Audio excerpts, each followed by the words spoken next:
Hello everyone, welcome back to another tutorial. In today's video, I'll show you how to use Google Meet step by step. First, open Google Meet in your web browser.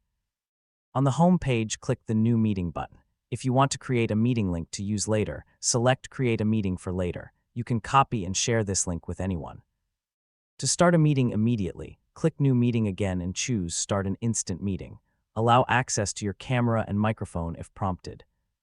Once you're in the meeting, you can turn your microphone and camera on or off using the controls at the bottom of the screen. If you want to share your screen, click Present Now and choose what you want to share. You can also open the chat panel to send messages and use the People panel to invite more participants. When your meeting is finished, simply click the red Leave Call button to end the meeting. That's it. This is how you can use Google Meet for online meetings, classes, or team collaboration. If you found this video helpful, don't forget to like, subscribe, and turn on the notification bell for more tutorials. Thanks for watching, and I'll see you in the next video.